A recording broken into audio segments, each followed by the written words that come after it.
désobéir autour de moi. Je ne désobéis pas, car la règle est inscrite en moi. C'est l'autonomie. Ainsi, les pères et les mères auront le droit de décider de leurs enfants jusqu'à ce qu'ils n'aient pas d'autonomie. Oh, mais je m'attendais tellement à lui. Oh, mon amour, ma chère, qui t'a envoyé? La frustration est la vôtre. Je me lasse de dire ça. Et c'est aussi une règle difficile pour moi. Je dis que c'est facile.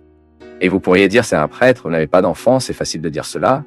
C'est pourquoi, si j'avais un enfant, je souffrirais de la même manière que vous, parce que je dois imposer ce que j'espère. C'est une condition humaine. Je ne parle pas d'un piédestal, comme si je disais « Regardez, je n'ai pas ce problème.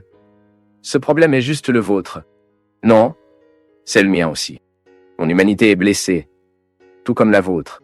J'ai aussi la tentation d'attendre des autres. Et je sais que je les espère, et déçoivent, que je déçois souvent et que je prends le temps de se remettre de frustration.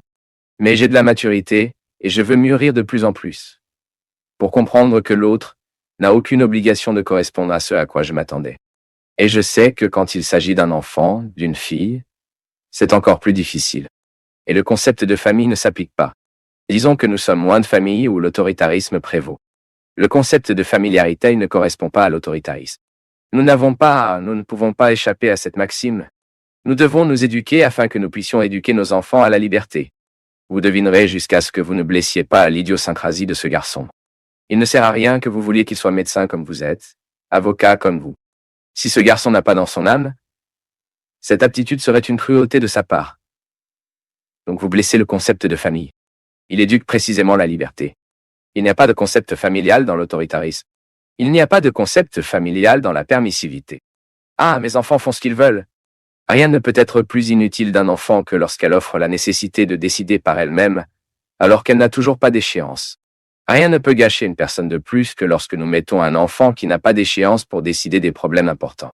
Je voudrais savoir si le Seigneur, en tant que prêtre, adore également les images, ou si le Seigneur n'adore que Jésus-Christ. Pensez-vous qu'il est correct d'adorer les images? Combien de catholiques font?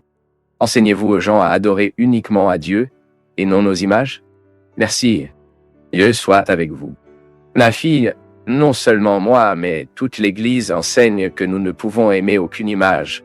L'image n'est qu'un symbole qui nous amène à une valeur plus élevée. Tout comme une photographie nous rappelle une personne que nous aimons.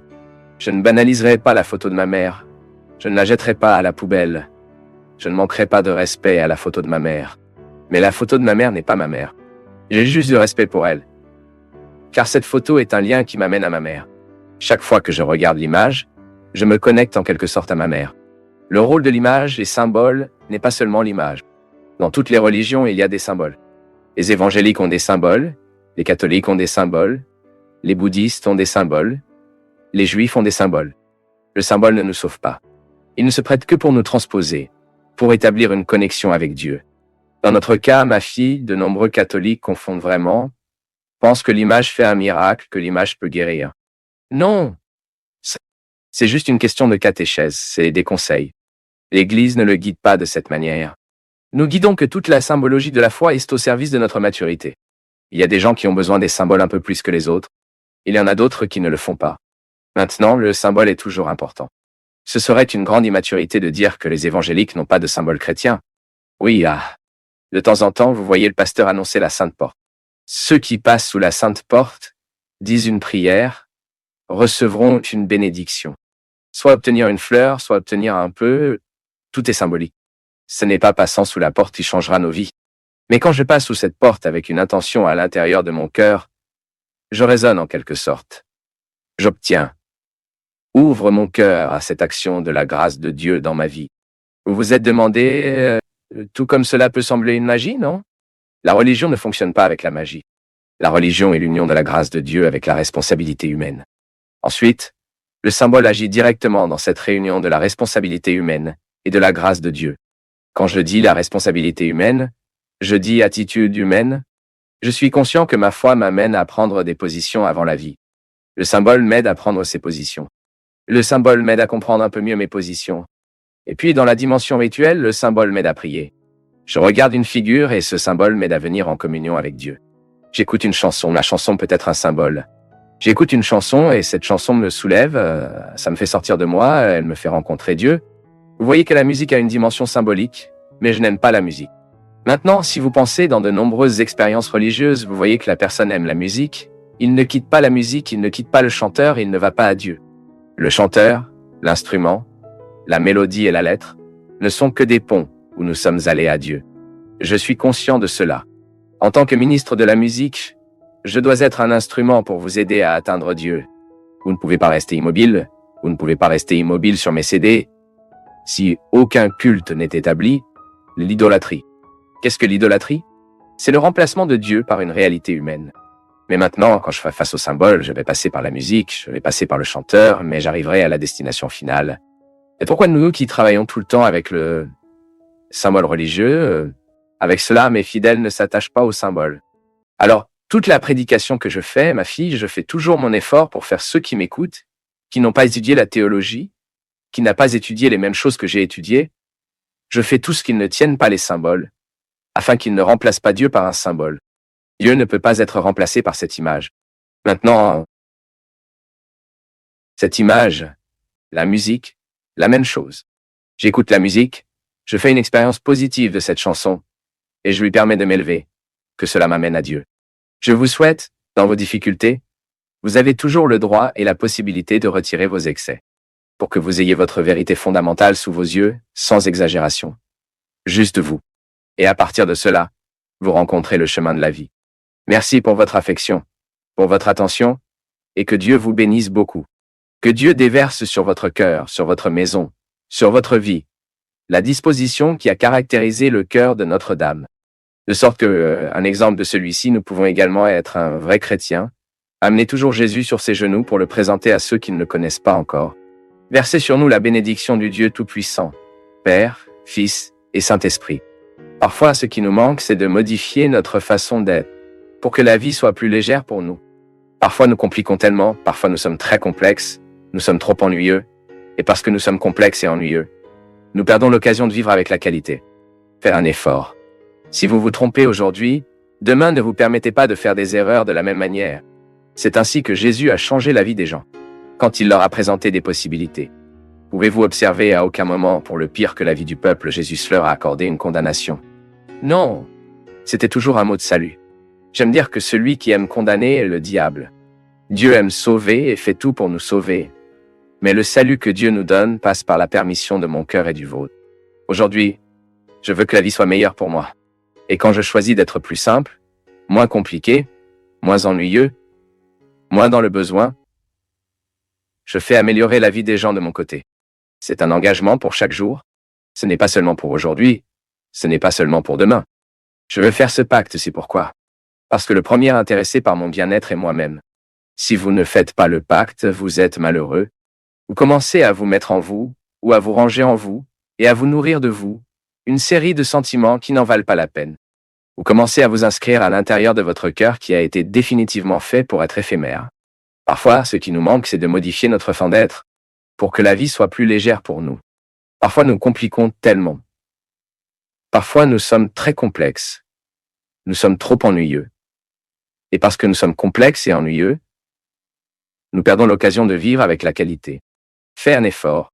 Si vous vous trompez aujourd'hui, demain ne vous permettez pas de faire des erreurs de la même manière. C'est ainsi que Jésus a changé la vie des gens. Quand il s'est présenté à une possibilité, vous ne pouvez pas observer à aucun moment, pour le pire que la vie du peuple, Jésus leur a accordé une condamnation. Non, c'était toujours un mot de salut. J'aime dire que celui qui aime condamner est le diable. Dieu aime sauver et fait tout pour nous sauver, mais le salut que Dieu nous donne passe par la permission de mon cœur et du vôtre. Aujourd'hui, je veux que la vie soit meilleure pour moi, et quand je choisis d'être plus simple, moins compliquée, moins ennuyeuse, moins nécessiteuse. C'est un engagement pour chaque jour. Ce n'est pas seulement pour aujourd'hui. Ce n'est pas seulement pour demain. C'est un pacte que nous commençons à faire avec la vie. Je veux faire ce pacte, c'est pourquoi? Parce que le premier intéressé par mon bien-être est moi-même. Si vous ne faites pas le pacte, vous êtes malheureux. Vous commencez à vous mettre en vous, ou à vous ranger en vous et à vous nourrir de vous, une série de sentiments qui n'en valent pas la peine. Vous commencez à vous inscrire à l'intérieur de votre cœur qui a été définitivement fait pour être éphémère. Combien de parents ont compris l'autorité avec une forme de relation unilatérale? Je ne peux donc pas penser que c'est une famille s'il y a un autoritarisme là-bas. Mais je ne peux pas non plus penser qu'il y a une famille s'il y a la permissivité là-bas, s'il n'y a pas d'autorité là-bas. Mettre des enfants dans le monde est très difficile, car vous aurez toujours cette tentation d'imposer aux enfants ce que vous pensez c'est le bon, ce que vous pensez être juste. Vous voyez, vous avez tout le droit de le faire pendant que votre enfant n'est pas en mesure de choisir. Soit dit en passant, cela fait partie de l'autorité, de l'amour. Vous décidez de l'autre quand il n'est pas en mesure de décider. Ce serait un épuisement que vous permet à un enfant choisir quand il n'est pas mature de choisir. Ce serait une irresponsabilité pour votre part de permettre à votre enfant de choisir quand il n'est pas encore mature de choisir. Mais devient également irresponsable lorsque vous voulez décider de votre enfant et qu'il est déjà mature de décider par lui-même. L'autoritarisme arrive alors que nous ne réalisons pas que le temps est passé, que nos enfants ont mûri, et que nous continuons de leur imposer la même mode de vie quand ils ne pouvaient pas décider. Je sais que c'est difficile, je ne dis pas que c'est facile, et je ne dicte pas les règles pour personne. Nous réfléchissons à partir de ce que nous considérons le plus juste, c'est-à-dire lorsque vous identifiez que dans la relation avec vos enfants, il y a un moment où vous inversez un peu l'ordre du jeu. Le père Zezino avait une belle réflexion. J'étais toujours séminariste. Il a dit que dans la famille le plus juste au début de la création, lorsque nos enfants sont petits, et que les parents gagnent toujours de 10 à 0. Un enfant est incapable de décider quoi que ce soit, car il n'a aucune échéance pour comprendre ce qui est le meilleur et le mal. Le père décidera donc toujours, mais plus tard à un moment donné, ce jeu commence, père 8 à 2. Il a joué pendant. Au moment où vous commencez à perdre 6 à 4, les parents commencent à avoir 6 sur le tableau de bord, les enfants gagnent 4. Le moment commence à s'inverser, et les enfants commencent à gagner de nous. Pourquoi? Parce qu'ils sont déjà matures. Et ce serait une démonstration de non-love de ne pas autoriser la maturité. Oui. Parfois, nous voulons être des familles dans des contextes autoritaires. Il n'y a aucune familiarité dans l'autoritarisme. L'autoritarisme, c'est quand une partie n'a jamais le droit de dire. C'est lorsque la partie qui dit qu'elle a l'autorité décide seule, et ne s'ouvre jamais pour entendre cela. Et écouter le nom de l'amour, bien sûr. C'est toujours justifiant. Je sais ce qui est le mieux pour mon fils. Prudent. Être une famille, c'est que vous avez une sensibilité, l'humilité de conclure que le moment est venu de décider. Le temps du fils est venu pour manifester son idiosyncrasie. Ce mot est difficile à dire, non? Qu'est-ce que l'idiosyncrasie? Ce qui est approprié pour chacun de nous. Vous avez votre idiosyncrasie. J'ai le mien. Un fils, ce fils, autant qu'il est mon fils, est totalement quelqu'un d'autre. Je sais que c'est difficile dans la tête de ceux qui aiment, dans la tête de ceux qui veulent faire attention, ou dans la tête de ceux qui pensent qu'ils possèdent cette créature. C'est une difficulté que vous vivez en tant que mère, c'est une difficulté que vous vivez en tant que père. Comprenez que votre enfant est quelqu'un d'autre. Ainsi, la seule façon de vivre avec l'altérité est du début du respect, de l'amour, de l'empathie, de la solidarité. Puis mon fils, autant qu'il est sorti de mon instinct, il en est un autre. Ce n'est pas une extension de la mienne. Il y a des parents qui comprennent leurs enfants comme un accélérateur de voiture. Oh, je ne pouvais pas. Mais il viendra à moi me reproduire. Non, n'entre pas ça, allez, non, Et il a tout à fait le droit de ne pas répondre du tout à ses attentes. Je sais que c'est une frustration, mais nous exerçons souvent notre autoritarisme parce que nous n'admettons pas la possibilité que nos enfants ne correspondent pas à ce que nous attendions d'eux. Le fils n'a aucune obligation de correspondre.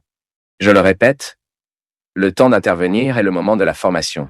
Le moment de décider de leur fils, pour la fille, est le moment où ils bénéficient d'une incapacité à décider. Ce piège a appelé anomie. Cette première phase de la vie dans laquelle vous ne pouvez pas comprendre une règle et ensuite venir de l'hétéronomie, que vous regardez l'autre, vous imitez. Mais ce n'est pas encore une valeur. Je le fais parce que j'imite. Je vois les autres faire. Mais ce n'est pas une valeur que je dois analyser. Jusqu'au moment où l'autonomie arrive. Et à ce moment que je n'ai pas besoin de voir l'exemple des autres. Tout le monde peut tuer.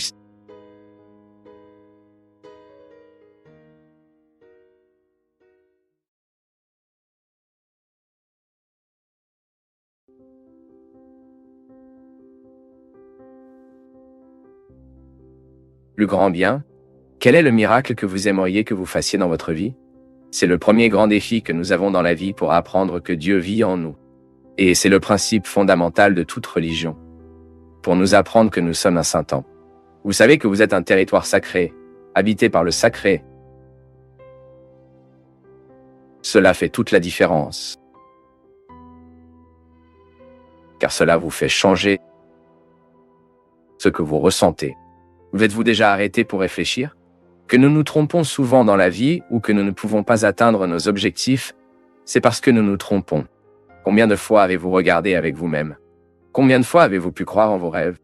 Combien de fois dans cette vie avez-vous permis au pire de l'autre de vivre en vous? Parce que malheureusement, vous vous êtes assumé comme ça en tant que territoire et l'autre fait ce qu'il veut. Combien de fois dans la vie avez-vous souffert précisément parce que vous avez été durement trahi? Lorsque vous êtes trahi, si vous faites vraiment mal, c'est cette identité. Oh mon Dieu, je veux être unique.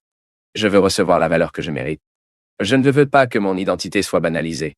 La trahison n'est rien de plus. Rien de moins que de trahir le sens de l'autre dans votre vie, n'est-ce pas? Et c'est la reprise de la possession, mon peuple. Croire en Jésus, c'est que vous vivez le défi quotidien de vous attraper cette partie qui vous convient. C'est à lui, mais c'est en toi. Jésus a laissé une partie précieuse de lui en vous. Et nous, dans le défi de vivre ces jours-ci, où les gens sont si banalisés, où les gens sont si facilement trompés, nous avons besoin de tous les jours. Le matin, regarde dans les miroirs, où nous la réfléchissons. À l'intérieur se trouve Dieu. Et il n'y a rien dans cette vie. Personne n'a le droit d'entrer dans ce sol sacré que je suis, banalisé.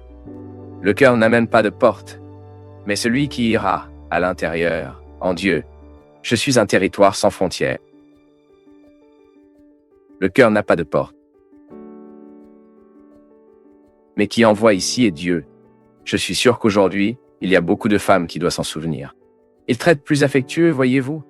Il y a beaucoup de femmes ici qui a besoin de chanter ce refrain à l'oreille de son mari. À l'intérieur, avec Dieu, il y a beaucoup de petites amies qui a besoin de chanter cela dans l'oreille de son petit ami, non? Regardez, je ne suis pas un objet, non, vous voyez? À l'intérieur, avec Dieu, il y a beaucoup d'amis qui ont besoin de se chanter. Parce que le véritable amour, mon peuple, ce dont nous avons vraiment besoin, c'est celui qui nous aime avec amour similaire à ce que le Seigneur a pour nous. Je dis toujours ça. Je remercie vraiment les amis que Dieu a mis dans ma vie et qui sont capables de m'aimer comme il aime, avec la liberté, de manière responsable, en voulant de mon meilleur. Si vous découvrez quelqu'un qui vous aime, oui, en voulant toujours votre meilleur, et même si, de temps en temps, vous devez vous tirer l'oreille pour ce que vous faites de mal, levez la main dans le ciel. Vous êtes plus susceptible de vous entraîner que celui que vous n'avez pas. Nous devons apporter cet apprentissage dans nos maisons. Nos maisons sont souvent des endroits où nous sommes si manquants, où nous manquons tellement de respect. À l'intérieur de notre maison doit avoir Dieu, sinon nous ne travaillons pas. Et la religion est cette heureuse opportunité que nous devons réaliser cette certitude que Dieu habite même le pire de tous les êtres humains. Je suis un territoire sans frontières que le cœur n'a pas de porte, mais quiconque règne ici est Dieu le Père du Père vient plus de chance et mon Seigneur qui me guérit et qui ici n'a pas besoin d'être guéri de temps en temps. Tout le monde, n'est-ce pas? Je dis toujours, mon peuple, que le plus grand défi de chaque jour et à chaque fois est de savoir comment nous occuper. Ce Dieu nous enseigne. Ce que Jésus a fait précisément dans la vie des gens, c'est de leur apprendre à vivre avec eux. Parce que nous ne pouvons travailler que dans la vie car nous pouvons vivre avec nous-mêmes, que nous sommes conscients de nos défauts, de nos limites, de nos possibilités, à partir du moment où nous savons comment articuler qui nous sommes, s'il vous plaît, pour pouvoir surmonter vos faiblesses, afin que vous puissiez travailler, car seulement pour cela que Dieu vous a mis dans le monde, travailler, être heureux, pouvoir aimer et être aimé, atteindre vos objectifs, et c'est pourquoi cela vaut la peine de se convertir. La conversion est l'opportunité que nous donnons à Dieu pour nous aider à gérer nous. Parce que le jour où nous apprenons à nous occuper, où nous ne sommes pas en baisse, mais nous nous efforçons de nous retirer chaque jour, personne d'autre ne peut nous tenir. C'est l'action de Dieu dans la mienne et votre vie. C'est le miracle que nous demanderons à Dieu chaque jour. Aujourd'hui, donnez-moi des conditions pour m'occuper de moi-même, monsieur. Parce que si je m'occupe bien de moi, je suis capable de mieux aimer ceux de mon côté. Je suis en mesure de commencer mes voix au moment de mon échec. Chante avec moi, mon peuple! Et chaque fois que vous ressentez la tentation de vous discréditer, chaque fois, allez-vous obtenir votre meilleure partie ou vous contentez-vous de ce que vous avez déjà pensé de vous? Allez-vous obtenir du courage ou vous installer dans votre faiblesse? Vous allez faire vos rêves ou vous contenter des cauchemars? Vous êtes né pour la victoire. Et Dieu veut vous enrober toutes les bénédictions, de toutes les grâces, afin que vous puissiez proclamer cette victoire dans votre vie. Plus de paresseux, L'Asie ne vient pas dans le ciel, voyez-vous. Le plus que vous obtiendrez est de servir du café dans la salle du purgatoire. Maintenant, je te regarde d'ici et je ne pense pas que tu sois né si peu. Vous êtes né dans le ciel. Le ciel est votre meilleur. J'ai tort? Alors jetez un œil à qui est à vos côtés et dis comme ça. Honte à toi. Allez faire de votre mieux. Ne soyez pas satisfait de votre pire partie. Allez obtenir votre meilleure partie. Parce que vous pouvez tous, celui que je... Cette dernière phrase doit être très élevée, pour être très belle. Je peux...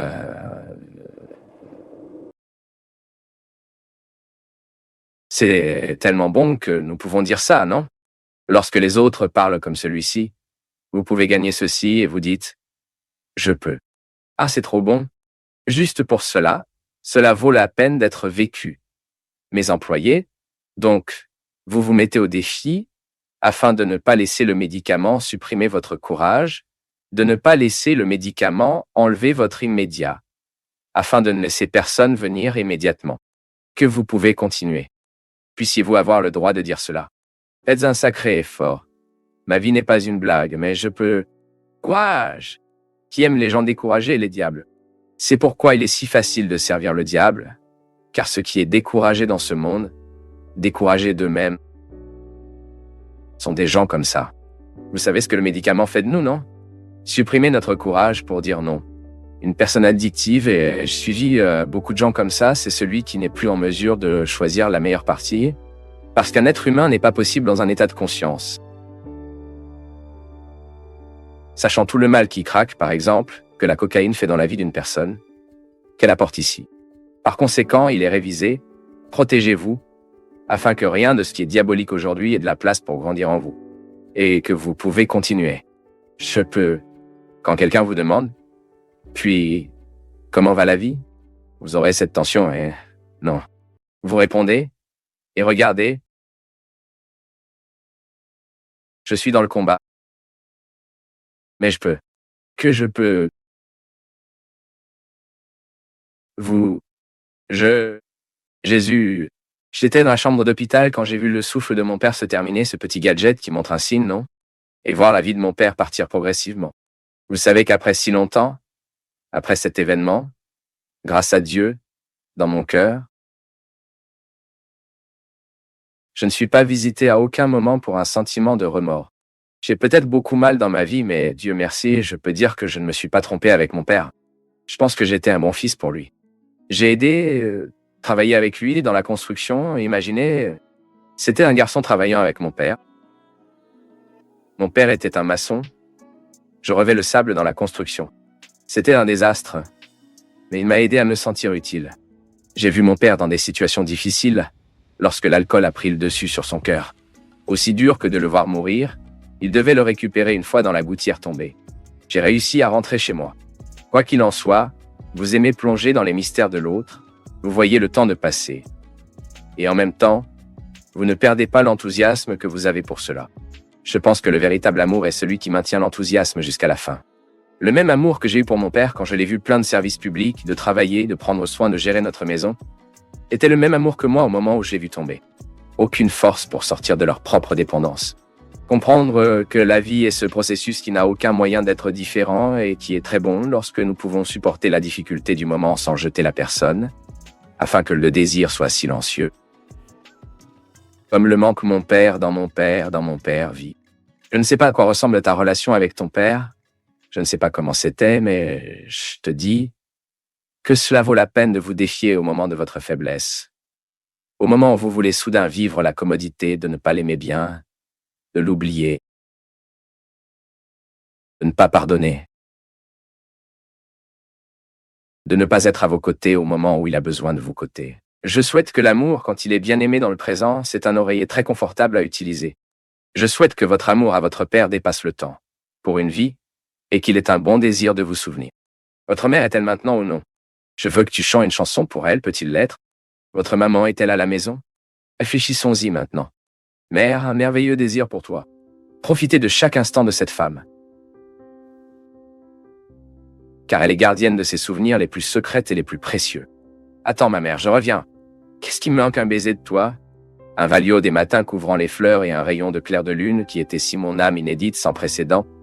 Permettent au Seigneur de visiter son cœur aujourd'hui. Permettez aujourd'hui le Seigneur de faire en vous ce que lui seul sait. Vous ne pouvez pas venir ici par hasard. Dieu vous a amené ici pour une raison très simple. Il veut habiter votre cœur. Il veut faire partie de sa vie. Pas comme un fardeau à prendre, mais comme une amitié à vivre. Aujourd'hui, Jésus frappe à la porte de son cœur et veut être son ami. Aujourd'hui, il veut changer la façon dont vous le regardez. Je sais que tant de fois il avait l'air effrayé, peur ou même avec mépris, pensant que Dieu ne s'intègre pas dans sa vie.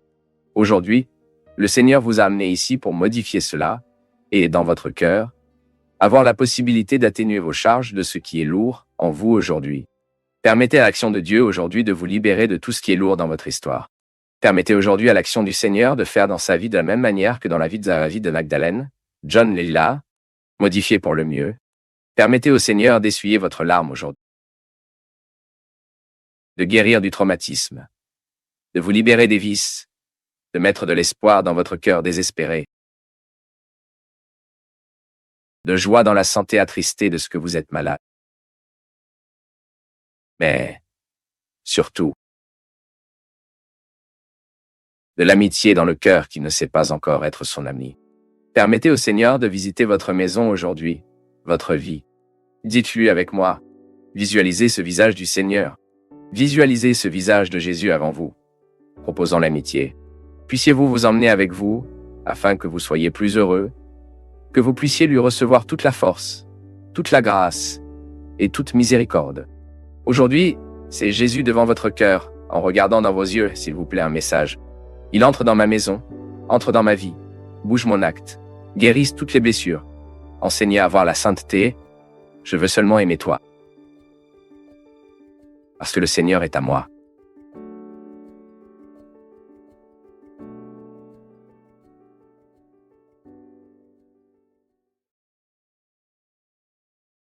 Eh bien, si tu es encore ici, c'est que tu es prêt à changer. Tu en as assez de fuir. Ce type d'attention est rare, c'est précieux. Écris ta ville dans les commentaires et, si tu veux, partage cette vidéo avec quelqu'un qui cherche lui aussi plus de clarté. Merci, une grande accolade et à très bientôt.